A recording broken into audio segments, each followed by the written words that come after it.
সন্ধ্যার সময় গ্রামের হাটে অনেক লোকজন ঘুরঘুর করছে, হালকা বাতাস বইছে। গায়ের এক কোণে একটি পুরনো বাড়ি দেখা যায়। বাড়িটি বেশ কয়েক বছর ধরে নির্জন, কেউ সেখানে থাকে না। কিরণ কিছুটা চিন্তিত হয়ে আবেগপূর্ণ, এই বাড়িটা তো আমি ছোটবেলায় দেখেছিলাম, আজও কিছুই বদলায়নি, কিন্তু কেমন জানি একটা অদ্ভুত ব্যাপার মনে হয়, সেখানকার বাতাস যেন ভয়ঙ্কর কিছু বলে। শাহেদ হাসি দিয়ে, হ্যাঁ কিরণ, বাচ্চাদের কল্পনাও অনেক বেশি, পুরনো বাড়ি, তাতে কিছু নয়। হেসে চলে যায়, কিন্তু কিরণের চোখে কিছু একটা খুঁজে পায়। সিন 2, সেই পুরনো বাড়ি। রাতের গভীরতা বাড়ে। কিরণ, শাহেদ এবং তাদের কিছু বন্ধু বাড়ির দিকে এগিয়ে যায়। একে একে তারা বাড়ির সামনে দাঁড়ায়, একে অপরকে সাহস জোগাতে থাকে। কিরণ অশান্ত হয়ে, দেখো, এখানে কিছু তো আছে। আমি জানি আমাদের খেলার সময় তো কিছু মনে হয়নি, কিন্তু আজ কেন যেন মনে হচ্ছে কিছু অদ্ভুত ঘটে যাচ্ছে। মিনা হাস্যরসে, আরে কিছু নেই, তুমি শুধু ভূত নিয়ে গল্প বানাচ্ছ। তারা বাড়ির দরজা খোলার চেষ্টা করে, কিন্তু দরজা খোলে না। কিছু সময় পরে কিরণ দরজার নিচে কিছু অদ্ভুত শব্দ শুনতে পায়। কিরণ ভয় কাঁপতে কাঁপতে, দেখো, তুমি সবাই কিছু শুনতে পাচ্ছ, কেউ যেন বাড়ির ভিতর হাঁটছে। শাহেদ দরজা ঠেলে, শান্ত হও কিরণ, কিছু নেই, আমি খুলেই দেখছি। দরজা খোলার পর তারা ভিতরে প্রবেশ করে। বাড়ি পুরনো, একে একে মেঝে ও দেয়ালগুলি ভেঙে পড়ছে, একটিও ভালো জিনিস নেই। ঘরগুলো অন্ধকারে ঢাকা, ছাদের এক কোণে একটা পুরনো চিত্রকর্ম ঝুলছে। সিন 3, অতীতের রহস্য। তাদের এক বন্ধু আসলাম পুরনো একটি ছবি দেখে। ছবির মধ্যে দেখা যায় এক যুবক, তার চোখে অদ্ভুত এক ঝলক। আসলাম চমকে উঠে, এটা তো সেই পুরনো বাড়ির মালিক, সোহেল ভাই। শুনেছি কয়েক বছর আগে এই বাড়ির মধ্যে কিছু অদ্ভুত ঘটনা ঘটেছিল। সোহেল ভাইকে সবাই বলেছিল, সে কোনো এক রাতে বাড়ি ফিরছিল, তখন একটি অন্ধকার ছায়া তার ওপর পড়েছিল।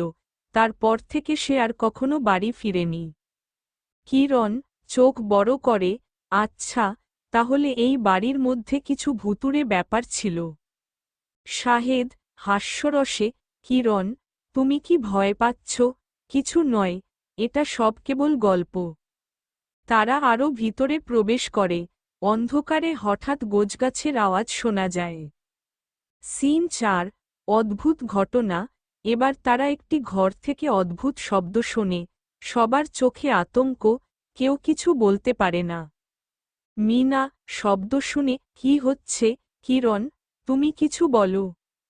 কিরণ কাঁপতে কাঁপতে, আমি কিছু দেখতে পাচ্ছি। ওই কোণায় সোহেল ভাইয়ের ছায়া, দেখো, সে আমাদের দিকে চলে আসছে। সবার চোখ ঘুরে তাকায়। সোহেল ভাইয়ের ছায়াটি আসলেই একটি মানুষের ছায়া, তবে চোখের বদলে জ্বলছে লাল আলো, তার মুখে ভয়ঙ্কর হাসি। আসলাম কাঁপতে কাঁপতে, এটা কি সত্যি? হঠাৎ ছায়াটি অদৃশ্য হয়ে যায়, সবাই হতবাক হয়ে পড়ে। সিন 5, অন্ধকারের মাঝে গড়ে উঠেছে এক ভীষণ অন্ধকার। কিছু সময় পর কিরণ এক অদ্ভুত অনুভূতি পায়, সে যেন এখানে কিছু হারিয়ে ফেলেছে। কিরণ চোখ দিয়ে জল ফেলতে ফেলতে, এটা তো আমি সবসময় অনুভব করতাম। সোহেল ভাই চলে যাওয়ার পর থেকে আমি শুধু তার উপস্থিতি অনুভব করি। সে কি সত্যি এখানে আছে? মিনা কাঁপতে কাঁপতে, না, কিছু নেই, এটা কোনো প্রলাপ নয়। তারা বাড়ির দরজা খোলার চেষ্টা করতে থাকে, কিন্তু দরজা আর খোলে না। এবার চিত্রকর্মে কিছু অদ্ভুত পরিবর্তন আসে। চিত্রের সোহেল ভাইয়ের হাসি আরও বিশাল হয়ে ওঠে, আর চোখগুলি সঙ্গী হয়।